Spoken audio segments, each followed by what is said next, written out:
Hi everyone, welcome to ಕಲಾ vlog. ಎಲ್ಲರೂ ಹೇಗಿದ್ದೀರಾ? ನಾನು ಕೂಡ ಚೆನ್ನಾಗಿದ್ದೀನಿ. ಏನಿದು ಅಂತ ಅಂದ್ಕೊಂಡಿದ್ರಾ? ಹೌದು, ಖಂಡಿತ ನಮ್ಮ ಊರಿನಲ್ಲಿ ಬಸವೇಶ್ವರನಿಗೆ ಕಡೆ ಕಾರ್ತಿಕ ಪೂಜೆನ ಸ್ಟಾರ್ಟ್ ಅಂದ್ಕೊಂಡಿದ್ದಾರೆ.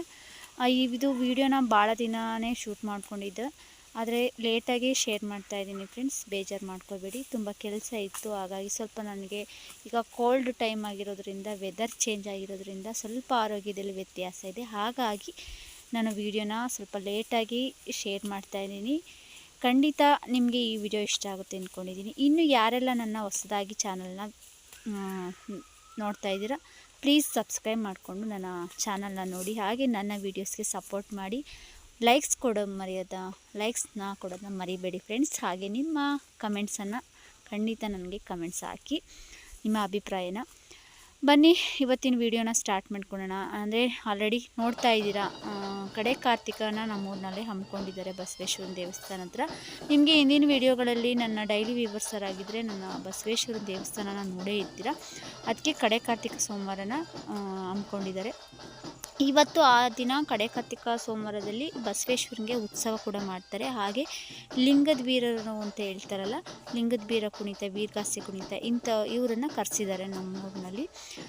ಹಾಗಾಗಿ ನಮ್ಮ ಮನೆ ಹತ್ರನೇ ದೇವಸ್ಥಾನ ಇರೋದರಿಂದ ಇವ್ರಿಗೆ ಅಲಂಕಾರ ಮಾಡ್ಕೊಳ್ಳೋದಕ್ಕೆ ಮತ್ತು ಪಾದ ಪೂಜೆಗೆ ನಮ್ಮ ಮನೆ ಹತ್ರನೇ ನಮಗೆ ಹೇಳಿದರು. ಹಾಗಾಗಿ ನಾನು ನಮ್ಮ ಮನೆಯವರು ಅವರೆಲ್ಲ ರೆಡಿ ಆದಮೇಲೆ 1 ಅವರ್ ಅವ್ರಿಗೆ ರೆಡಿಯಾಗೋಕ್ಕೇ ಟೈಮ್ ತೊಗೊಂಡ್ರು. ಪರವಾಗಿಲ್ಲ, ಆದರೂ ಚೆನ್ನಾಗಿ ರೆಡಿಯಾಗಿ ನೋಡಿ. ಈ ರೀತಿ ರೆಡಿಯಾಗಿದ್ದಾರೆ, ನೋಡ್ತಾ ಇದ್ದೀರಾ ಅನಿಸುತ್ತೆ, ನಿಮಗೆ ಕಾಣಿಸ್ತಾ ಇದೆ. ಹಾಗೆ ನಮ್ಮ ತಾಯಿ ಕೂಡ ಹಬ್ಬಕ್ಕೆ ಬಂದಿದ್ದರು. ಅಲ್ಲಿ ನಿಂತಿರೋರು ನಮ್ಮ ತಾಯಿ, ಮತ್ತು ಆ ಕಡೆಯವ್ರು ನಮ್ಮೂರಿನವರೇ.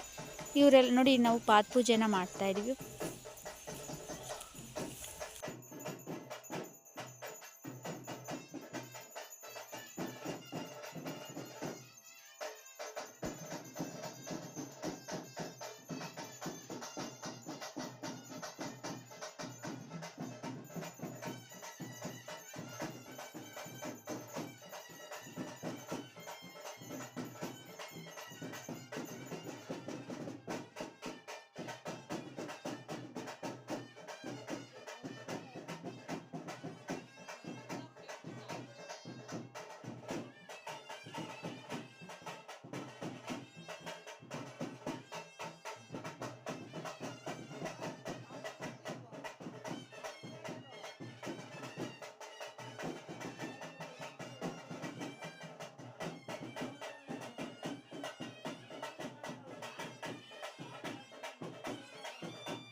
ನೋಡ್ಕೊಂಡು ಬಂದ್ರಲ್ಲ ಪಾದ ಪೂಜೆ ಯಾವ ರೀತಿ ಮಾಡಿದ್ವಿ ಅಂತ ಹೇಳ್ಬಿಟ್ಟು, ನಾನು ಸ್ವಲ್ಪ ವಾಯ್ಸು ಕೂಡ ಕೊಡ್ತೀನಿ, ಹಾಗೆ ಬ್ಯಾಕ್ಗ್ರೌಂಡ್ ವಾಯ್ಸು ಕೂಡ ಕೊಡ್ತೀನಿ. ಮಾಮೂಲಿ ಬ್ಯಾಕ್ಗ್ರೌಂಡ್ ವಾಯ್ಸ್ ಏನಿರುತ್ತೆ ಅದನ್ನು ಕೂಡ, ವಾಲ್ಗದ್ದು ಯಾವ ರೀತಿ ವಾಲ್ಗ ಹೋಗ್ತಾರೆ ಅದನ್ನು ಕೂಡ ನಾನು ನಿಮ್ಮ ಹತ್ರ ಶೇರ್ ಮಾಡ್ತೀನಿ. ನಂತರ ದೇವಸ್ಥಾನ ಹತ್ರ ಹೋಗ್ತಾರೆ ನೋಡಿ. ಈಗ ಈ ರೀತಿ ನಮ್ಮ ಮನೆ ಹತ್ರ ಅವರು ವೀರಗಾಸೆ ಏನೇನು ಪದಗಳು ಹೇಳ್ತಾರೆ ಅದೆಲ್ಲ ಹೇಳಿ ನಂತರ ದೇವಸ್ಥಾನ ಹತ್ರ ಕರ್ಕೊಂಡು ಹೋಗ್ತಾರೆ. ದೇವಸ್ಥಾನಕ್ಕೆ ಕರ್ಕೊಂಡು ಹೋದ ನಂತರ ಬಸವೇಶ್ವರನಿಗೆ ಅಲಂಕಾರ ಮಾಡಿ ಊರಲ್ಲಿ ಬೀದಿಗಳಲ್ಲಿ ಮೆರವಣಿಗೆ ಮಾಡಿಕೊಂಡು ಆರತಿ ಕೂಡ ನಮ್ಮೂರಿನಲ್ಲಿ ಬಸವೇಶ್ವರನಿಗೆ ಮಾಡ್ತಾರೆ. ಬಸವಣ್ಣ ಅಂತಂದರೆ ನಮ್ಮ ಊರಲ್ಲಿ ತುಂಬ ಪ್ರೀತಿ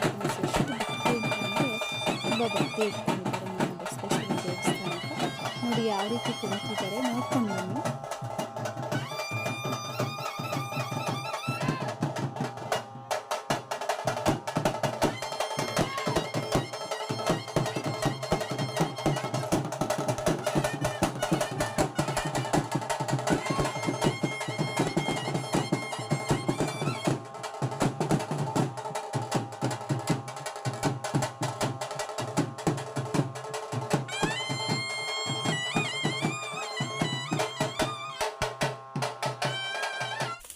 ನೋಡಿದ್ರಲ್ಲ ಫ್ರೆಂಡ್ಸ್, ಈಗ ಅದೆಲ್ಲ ಪದ ಎಲ್ಲ ನಾಡಿದ ನಂತರ ದೇವಸ್ಥಾನ ಹತ್ರ ಹೋಗ್ತಾ ಇದ್ದಾರೆ. ಈಗ ಇದು ಬಂದು ದೇವಸ್ಥಾನ ಹತ್ರ ನಡೀತಾ ಇರೋವಂಥದ್ದು.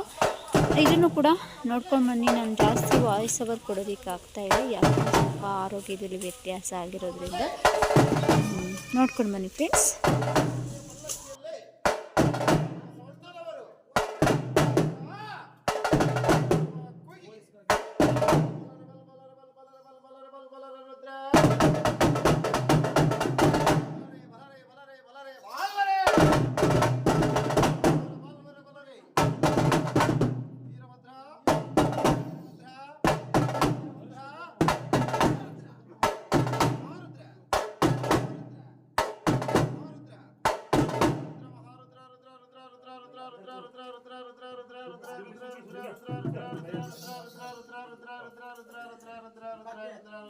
ಶಿವನ ಮಗ ಭದ್ರ ಕಾಳಿಗಂಡ ವೀರಭದ್ರ.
ತುಂಬ ಖುಷಿಯಾಗುತ್ತೆ ಫ್ರೆಂಡ್ಸ್ ನನಗೆ ಏನೇ ಒಂದು ಕೆಲಸ.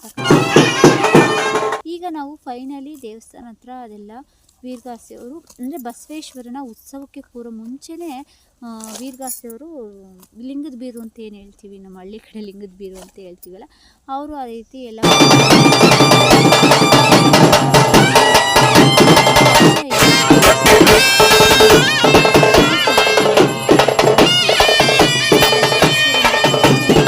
ಬಸವಣ್ಣನಿಗೆ ಅಲಂಕಾರನ ಮಾಡಿಬಿಟ್ಟು ನಾವು ಅದರಲ್ಲಿ ಕಡ್ಲಿ ಅಂತ ಹೇಳ್ಬಿಟ್ಟು ಬಾಳೆ ದಿಂಡಲ್ಲಿ ಕಡ್ಲಿ ಕಟ್ಟಿ ವಿಳೆದೆಲೆಯಲ್ಲಿ ಅಲಂಕಾರನ ಮಾಡ್ತಾರೆ. ಅದನ್ನ ಕಡ್ಲಿ ಅಂತಲೇ ಕಡ್ಲಿ ಅಂತ ಕರೀತಾರೆ ನಮ್ಮ ಹಳ್ಳಿ ಕಡೆ. ಅದ್ರ ಬಗ್ಗೆ ಗೊತ್ತಿರೋರು ಕಮೆಂಟ್ಸಲ್ಲಿ ತಿಳಿಸಿ, ನಿಮ್ಮ ಕಡೆ ಏನಂತ ಕರೀತಾರೆ ಅಂತ ನೋಡಿ. ಈ ಥರ ದೀಪದ್ದು ಬೇರೆ ಇಟ್ಟಿದ್ದಾರೆ. ಈ ಥರ ಕವಚ ಏನಿರುತ್ತೆ ಅದನ್ನು ಬಸವೇಶ್ವರನಿಗೆ ಧರಿಸಿ ಅದಕ್ಕೆ ತದನಂತರ ಅದನ್ನು ಉತ್ಸವಕ್ಕೆ ಕೂರಿಸ್ತಾರೆ.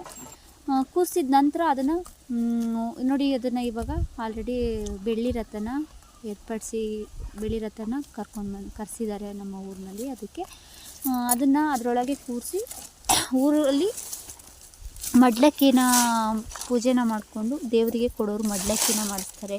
ಹಾಗೆ ಅಕ್ಕಿ ಪೂಜೆ ಅಂತೇಳಿ ಕೂಡ ಮಾಡಿಸ್ತಾರೆ. ಇವೆಲ್ಲ ನಾನಾ ರೀತಿ ಪೂಜೆಗಳನ್ನ ಮಾಡಿಸ್ಕೊಂಡು ಲಿಂಗದ ಬೀರು ಊರೆಲ್ಲ ರಾಜಬೀದಿಗಳಲ್ಲಿ ಮೆರವಣಿಗೆ ಮಾಡಿಕೊಂಡು ಆರತಿಗಳನ್ನ ಕರ್ಕೊಂಡು ಬಿಡ್ತಾರೆ. ಬಸವೇಶ್ವರನ ಜೊತೆನೇ ಬಸವಣ್ಣನ ಜೊತೆನೇ ಉತ್ಸವದ ಜೊತೆನೇ ಆರತಿಗಳ್ನೂ ತರ್ತಾರೆ. ಮುಂಚೆ ತುಂಬ ಆರತಿಗಳು ಬರೋವು, ಈಗಂತೂ ಆರತಿಗಳೇ ಬರ್ತಾಯಿಲ್ಲ. ಎಷ್ಟೋ ಕಡಿಮೆ ಆರತಿಗಳು, ಯಾಕೋ ಏನೋ ಗೊತ್ತಿಲ್ಲ. ಕಳೆದಂಗೆ ಆರತಿಗಳು ಮತ್ತು ನಮ್ಮ ಸಂಪ್ರದಾಯಗಳನ್ನ ನಮ್ಮ ಹೆಣ್ಮಕ್ಳು ತುಂಬ ಮರಿತಾ ಇದ್ದಾರೆ ನೋಡಿ. ಈಗೆಲ್ಲ ನಂದಿ ಧ್ವಜ ಕೂಡ ನಮ್ಮ ಊರಿನವರೇ ಏರ್ಪಡಿಸಿದ್ದಾರೆ. ನಂದಿ ಧ್ವಜ ಅಂತಂದರೆ ನಮಗೆ ಬಹಳ ಮುಖ್ಯವಾದಂಥದ್ದು. ಯಾವುದೇ ಒಂದು ದೇವ್ರ ಕಾರ್ಯ ಮಾಡಲಿ ಅದು ನಂದಿ ಧ್ವಜ ಮೊದಲಿಗೆ, ಅದು ಮೊದಲನೇ ಪೂಜೆ ನಂದಿ ಧ್ವಜಕ್ಕೆ ಸಲ್ಲಿಸೋಕ್ಕಂಥದ್ದು ಒಳ್ಳೆಯದು. ನಂದಿ ಧ್ವಜ ಅಂತ ಹೇಳ್ತಾ ಬಂದರೆ ಒಂದು ನೆನಪಾಗುತ್ತೆ. ಹೋದ ವರ್ಷ ನಮಗೆ ನಂದಿ ಧ್ವಜ ಅನ್ನೋದು ಅಂದರೆ ಹೋದ ವರ್ಷ ಮೈಸೂರು ದಸರಾ, ನಮ್ಮ ಕರ್ನಾಟಕದ ಹೆಮ್ಮೆ ಆದಂಥ ಮೈಸೂರು ದಸರಾದಲ್ಲಿ ಭಾಗವಹಿಸಿತ್ತು ನಮ್ಮ ಅತ್ತಿಕಟ್ಟೆ ಅಂದರೆ ಅತ್ತಿಕಟ್ಟೆ ಕಲಾ ಬಳಗ ಅವರು ನಂದಿಧ್ವಜನ ಮೈಸೂರಿಗೆ ಕರ್ಕೊಂಡೋಗಿದ್ರು. ಅಲ್ಲಿ ಕಲಾ ಪ್ರದರ್ಶನ ಮಾಡಿಸಿದ್ರು. ನಮಗೆ ಒಂದು ಹೆಮ್ಮೆ ಅಲ್ವಾ, ಇಡೀ ರಾಜ್ಯದಲ್ಲಿ ನಮ್ಮ ಅತ್ತಿಕಟ್ಟೆ ಅನ್ನೋದು ಒಂದು ಯಾವುದೋ ಒಂದು ಮೂಲೆಯಲ್ಲಿರುವಂಥ ಊರು, ಒಂದು ಹಳ್ಳಿ, ಅದು ಹೋಗಿ ಮೈಸೂರು ದಸರಾದಲ್ಲಿ ನಮ್ಮ ನಂದಿಧ್ವಜನ ಕಲಾದರ್ಶನ ಪ್ರದರ್ಶನ ಮಾಡಿಸಿರೋದು ನಮಗೆ ಬಹಳ ಹೆಮ್ಮೆ ಆಗುವಂಥದ್ದು. ಎಷ್ಟು ಖುಷಿ ಆಗುತ್ತೆ ಅಂತ ಅಂದ್ಬಿಟ್ರೆ ನಮಗೆ ಬಹಳ ಖುಷಿ ಆಗುತ್ತೆ ಫ್ರೆಂಡ್ಸ್. ನಮ್ಮ ಊರಿನಲ್ಲಿ ನಂದಿಧ್ವಜನ ಬಹಳ ಚೆನ್ನಾಗಿ ಕುಣಿಸ್ತಾರೆ. ಒಂದು 4-5 ಜನ ಹುಡುಗರು ಇದ್ದಾರೆ, ತುಂಬ ಚೆನ್ನಾಗಿ ಕುಣಿಸ್ತಾರೆ. ನಮ್ಮ ಮನೆಯವರು ಕೂಡ, ನಮ್ಮ ಹಸ್ಬೆಂಡು ಕೂಡ ಕುಣಿಸ್ತಾರೆ. ನೋಡ್ಕೊಂಡು ಬನ್ನಿ, ಯಾವ್ಯಾವ ರೀತಿ ನಂದಿಧ್ವಜನ ಕುಣಿಸ್ತಾರೆ ಅಂತ ಹೇಳ್ಬಿಟ್ಟು ನೋಡ್ಕೊಂಡು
ನೋಡಿದ್ರಲ್ಲ ಫ್ರೆಂಡ್ಸ್, ಲಿಂಗದ ಬೀರದು ಪದಗಳನ್ನ ಹೇಳ್ಕೊಂಡು, ಹಾಗೆ ವಾಲಕದವರು ಕೂಡ ಅವರ ತಾಳಕ್ಕೆ ತಕ್ಕಂತೆ ವಾಲಗನೂ ಕೂಡ ಓದ್ತಾರೆ ನೋಡಿ. ಪಟಾಕಿಗಳನ್ನು ಕೂಡ ಮಿಂಚಿನ ಸರವಳಿ ಅಂತ ಹೇಳ್ತಾರೆ, ಅದನ್ನು ಕೂಡ ಏರ್ಪಡಿಸಿದ್ರು. ಮದ್ದಿನ ಪ್ರದರ್ಶನ ಕೂಡ ಮಾಡಿಸಿದ್ರು. ಜಾಸ್ತಿ ವಿಡಿಯೋನ ಮಾಡೋಕ್ಕೇನೂ ಆಗಲಿಲ್ಲ, ತುಂಬ ಚೆನ್ನಾಗಿತ್ತು. ನಮ್ಮ ಊರಿನಲ್ಲಿ ದೇವರು ಕಾರ್ಯ ಅಂತಂದರೆ ಬಹಳ ಮುಖ್ಯವಾಗಿ ತುಂಬ ಭಕ್ತಿಯಿಂದ ಪೂಜೆ ಮಾಡೋದು ಉಂಟು. ಹಾಗೆಯೇ ನಮ್ಮ ಬಸವೇಶ್ವರನ ನಂದಿಧ್ವಜ ಅಂತಂದರೆ ಇನ್ನೂ ಪ್ರಿಯ ಅಂತಲೇ ಹೇಳ್ಬೋದು ಫ್ರೆಂಡ್ಸ್. ನೋಡಿ ಎಷ್ಟು ಚೆನ್ನಾಗಿ ಮದ್ದಿನ ಪ್ರದರ್ಶನ ನಡೆಸ್ತಿದೆ ಅಂತೇಳ್ಬಿಟ್ಟು. ಮಕ್ಕಳಿಗಂತೂ, ನನ್ನ ಮಗಳಂತೂ ಭಾಳ ಖುಷಿ. ಒಂದು 3-4 ಗಂಟೆ ಟೈಮ್ ಅವಳು ಮದ್ದಿನ ಪ್ರದರ್ಶನ ನೋಡಿದ್ಲು ನೋಡಿ. ಹಾಗೆ ನಮ್ಮ ಧ್ವಜ ಕೂಡ ನಮ್ಮ ಮನೆಯವರೇ ಧ್ವಜನ ಕುಣಿಸ್ತಾ ಇರೋದು, ಅವ್ರು ನಮ್ಮ ಹಸ್ಬೆಂಡ್. ನೋಡಿರ್ತೀರ, ಹಿಂದಿನ ವಿಡಿಯೋಗಳಲ್ಲಿ ಶೇರ್ ಮಾಡಿದ್ದೀನಿ, ನೋಡ್ಕೊಂಡು ಬನ್ನಿ ನಮ್ಮ ಮನೆಯವರು ಹೇಗೆ ಧ್ವಜನ ಕುಣಿಸ್ತಾರೆ ಅಂತೇಳ್ಬಿಟ್ಟು.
ನೋಡಿದ್ರಲ್ಲ ಫ್ರೆಂಡ್ಸ್, ಧ್ವಜ ಕುಣಿಸೋದು. ಇವಳು ನನ್ನ ಮಗಳು ನೋಡೇ ಇರ್ತೀರ.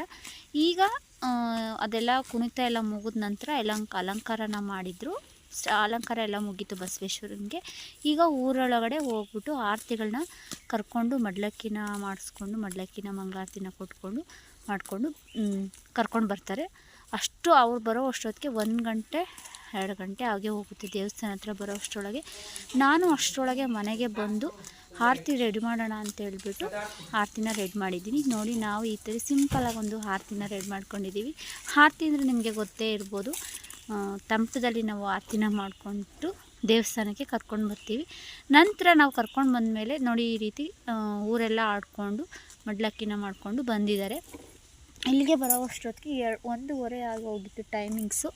ಅಷ್ಟರೊಳಗೆ ಅಲ್ಲಿಂದ ಬಂದು ನಂತರ ನೋಡಿ ಎಷ್ಟು ಆರತಿ ಬಂದಿದ್ದಾವೆ ಅಂದರೆ ಒಂದು 15-20 ಅಷ್ಟು 20 ಇಲ್ವೇನೋ, ನಾನೇನು ಎಣಿಸ್ಲಿಲ್ಲ. ವಿಡಿಯೋ ಅಂದರೆ ನಾನು ಆರತಿನ ತೊಗೊಂಡೋಗಿದ್ನಲ್ಲ, ಹಂಗಾಗಿ ನನಗೆ ಎಷ್ಟಿದ್ದಾವೆ ಅಂತ ಅಷ್ಟು ಕನ್ಫರ್ಮಾಗಿ ಹೇಳೋಕ್ಕಾಗಲ್ಲ. Sorry friends. ನೋಡಿ, ಈ ಥರ 3 ಸುತ್ತನ್ನು ಸುತ್ತಿ ದೇವಸ್ಥಾನನ 3 ಸುತ್ತು ಸುತ್ತಿಬಿಟ್ಟು ನಂತರ ಒಳಗಡೆ ಕರ್ಕೊಂಡು ಹೋಗೋದು ಪದ್ಧತಿ. ಯಾವ ರೀತಿ ಮಾಡ್ತಾರೆ ನೋಡ್ಕೊಂಡು ಬನ್ನಿ ಫ್ರೆಂಡ್ಸ್, ತುಂಬ ಚೆನ್ನಾಗಿರುತ್ತೆ. ಈಗ ಬಸವೇಶ್ವರನ ಕತೆ ಕೂಡ ಅಲ್ಲಿ ಲಿಂಗದ ಬೀರು ಹೇಳ್ತಾರೆ. ತುಂಬ ಲಾಂಗ್ ವಿಡಿಯೋ ಆಗುತ್ತೆ ಅಂತ ಅಂದ್ಕೊಬೋದು, ಏನೂ ಅನಿಸಲ್ಲ. ತುಂಬ ಚೆನ್ನಾಗಿದೆ, ಕೇಳಲಿಕ್ಕಂತೂ ತುಂಬ ಇಂಪಾಗಿರುತ್ತೆ.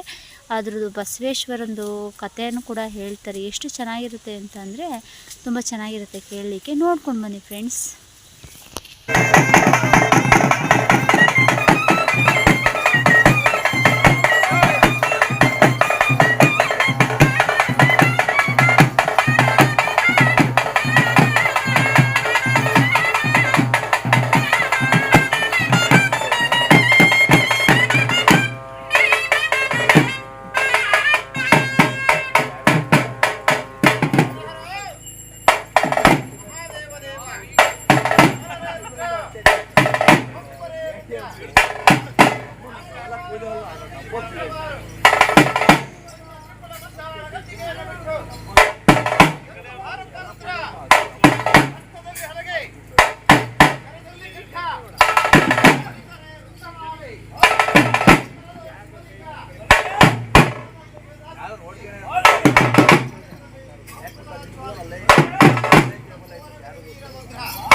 ಒಂದು ತಪ್ಪಳಿಯಲ್ಲೇ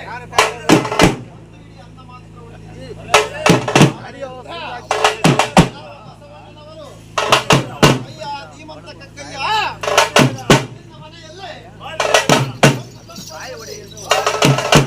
ಅನ್ನ ಮಾಡಿಕೊಳ್ಳುತ್ತಿದೆ. ಕರವಾಳ ವಸ್ತ್ರದಲ್ಲಿ ಕಟ್ಟಿಕೊಂಡಿದ್ದಾರೆ. ಹಾಗೆ ನಾವು ಶಿವನೇ ಒಂದು ಕರವಾಳ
ನೋಡಿ ಫ್ರೆಂಡ್ಸ್, ಈಗ ಎಲ್ಲ ಅದು 3 ಸುತ್ತನ್ನು ಸುತ್ತಬಿಟ್ಟು ದೇವರನ್ನು ಒಳಗಡೆ ಕರ್ಕೊಂಡು ಹೋಗ್ತಾರೆ.